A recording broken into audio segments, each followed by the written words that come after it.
So hello guys, we are back, and today we are going to summarize our February edition, which is Harmonious Love 2025, right? And as usual, I'm wearing myself the winner who will, under this video on Facebook, will summarize all the sessions we had for the month, and their comment is selected to be one of the best 3 comments. In fact, step 1, you have to follow and like the page. Step 2, comment under this video on Facebook with hashtag harmonious love, then your comment. And if your comment is insightful enough and selected to be a part of the best 3 comments, these best 3 comments are then posted on my Facebook page status, Beacon of Light, and a poll, a voting poll, will be put in line with these statuses, whereby Beacon of Light followers vote which one is the best comment among these 3 comments, and the best comment among those 3 comments will win themselves a pair of these earrings, not these exactly, but the February edition earrings with their color of choice, right? A certificate of participation, and will be included in our monthly newsletter. So today we're summarizing the whole of February in my perspective, and you will comment on Facebook with your perspective or insight, or you will share how these sessions helped you. Right, so on the first week we spoke about family relations and dynamics, and our guest was Samgeliso Shabang. What I learned from this session is that, number 1, a family is a group of people who share an ancestor.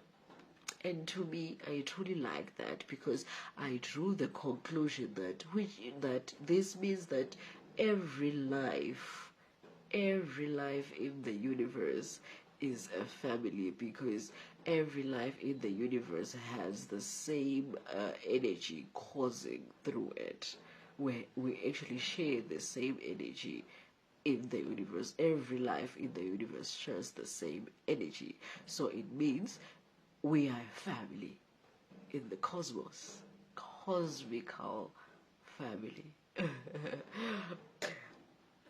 And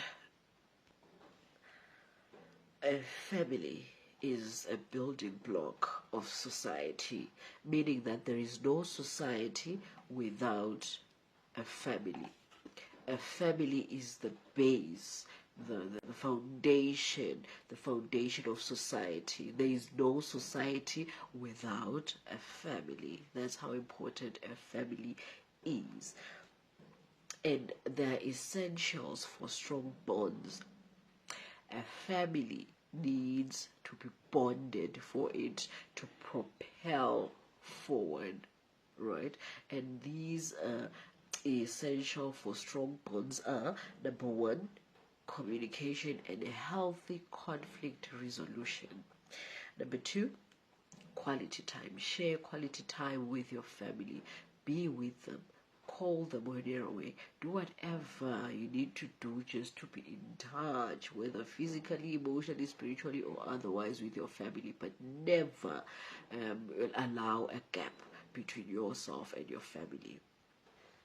3, apologize, forgive, and reconcile regularly. 4, be patient with your people. 5, pray. He also went on to say, above all, God should be the guide of the whole family. And according to me, this means that let God be the driver of this family train.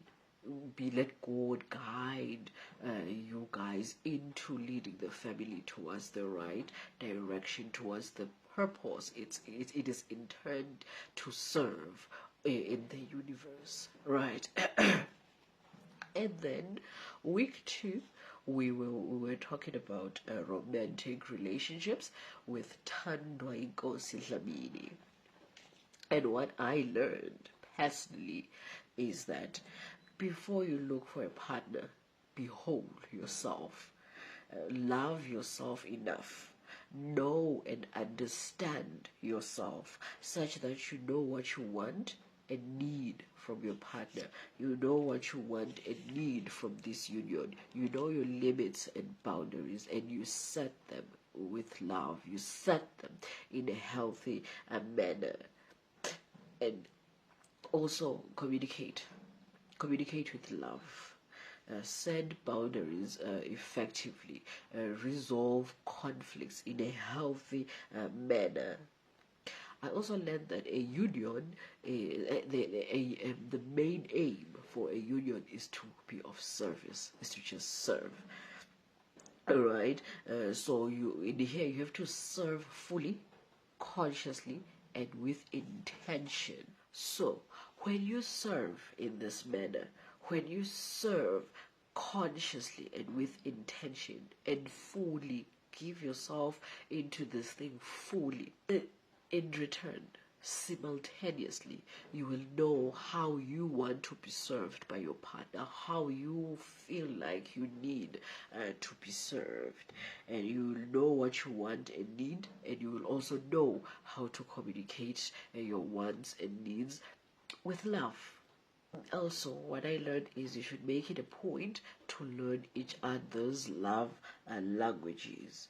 And also, a person is a three-dimensional structure. A person is not just a one thing you see and you just know that, okay, this one thing is just linear like this. No, a person is made up of a mind, body, and spirit.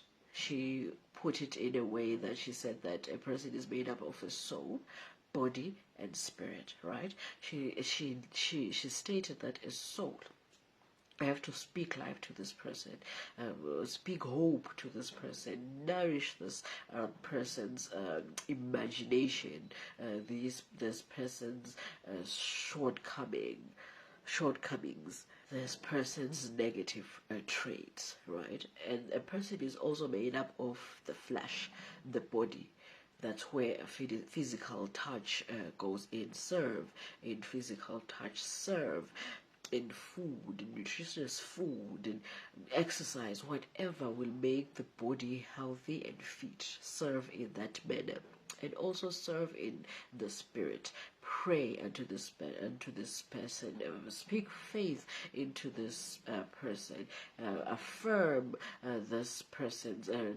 Eliminate and cut off any limiting beliefs. Help this person's mind, body, and soul. Serve. Right. And she also went on to help us with the blueprint of a healthy conflict resolution. A conflict is when two or more people are not saying eye to eye. So how do you resolve this with healthily and with love? Number one, acknowledge that you're not seeing eye to eye. Okay, we're not seeing eye to eye right now, so what do we do about it? Then the next step, regulate your emotions, because whenever I don't see eye to eye, you want to prove a point. You want the next person to see that your stance is the one, right? Even the next person feels that way, so you have to regulate your emotions. And then that's when you come to step 3, whereby you communicate to resolve. Put your point of view forward and listen to understand, not to reply. Listen to hear the next person's point of view, and then come together to a compromise, or maybe an understanding, a mutual understanding, right? And also, when you try to relay your grievances to somebody and in the long run you see positive change, acknowledge these tiny positive things. It's truly nice to hear, and it also encourages this person to do more of these positive things. She also mentioned that you should ask God for guidance. If you feel stuck or lost, ask God for guidance, and if there is no reply from the universe, from source, from energy, or whatever you choose to call the supreme being, this initial energy, if there is no reply from your question or the request, then follow the last answer that you were given. Follow the last script that was given to you. Just follow it until maybe you find the answer, right? And then week 3, we spoke about parenthood and family planning with Deloitte to launch. What I learned is that parenthood is nothing but giving much needed love and attention to your child, right? And the fact that the first 1,000 years of life, a new baby is absorbing everything like a sponge. And to me, I concluded that as a parent, you should be conscious of your energy, be conscious of your thoughts, and intentional with the words you use around this new soul. Because if they're absorbing like a sponge, it means that they're absorbing your energy, your thoughts, your emotions, and the words you're speaking unto them or around them. So, he stated that we should make sure as parents that babies or our children, they eat healthily, they eat healthy food, they get enough sleep, they exercise regularly, they enjoy less screen time. That is very hard for our generation, especially parents in our generation, because screen is what helps us do more work in this fast-paced industrial age, right? But then yes, it does help us get more work done, but it doesn't help the child. We should not compare siblings. It hurts their growth. It impedes their growth. And also, he stated firmly that there should be consistency in the family. And he went on to even say, hell, draft a contract, if need be, a contract of expectations for the vision of this child, that the vision of how to create the best version out of this child. And this contract states how this child will be disciplined when they're naughty, or how this child will be encouraged when they're being a good child. With this contract, everyone should be involved. Everyone should be involved, including the child, right? So that everyone will know about the vision, everyone will know about the expectations, and every caregiver or anybody who interacts with the child helps the child move forward consistently to avoid confusing this child. In fact, he said that the contract is just a suggestion. Just find whatever works for you, but maintain consistency. We shouldn't confuse children as caregivers, right? And whatever you find which works for you should enforce consistency and should be healthy for both the child and feasible for the caregiver. We went on to talk about family planning, which is defined as the planning on the size of the family in line with reality, right?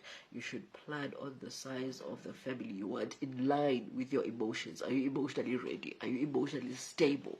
Are you mentally ready? Spiritually fit? Financially straight? Right? Make sure that all these needs needed to sustain in life are in line, right? That is what family planning is.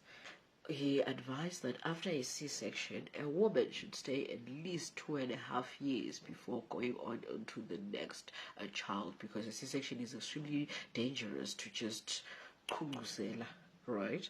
And when a child starts having solid foods, it's advisable to give the child at least to give a child a maximum of 500 milliliters of milk to open up space for nutritious food, and then give water, adequate amount of water. He said that it's advisable that you practice family planning, because it's better to have the side effects of family planning than to have the side effects of having an oopsie, because having an oopsie may lead to more adverse consequences as compared to actually practicing family planning. That's all I learned for this month. But the lesson I received from all these three guests is that just practice love. Anything you do, just do it with love, which means put love first. God is love, right? So put love first. Anything you do, let love guide. So I don't know, what did you learn? Let's hear in the comment section, and the best comment will win themselves a pair of these February edition earrings, color of your choice, a certificate of participation, which will be of immense amount of value in the future, and also you will be included in our monthly newsletter. Much love. See you in the comment section.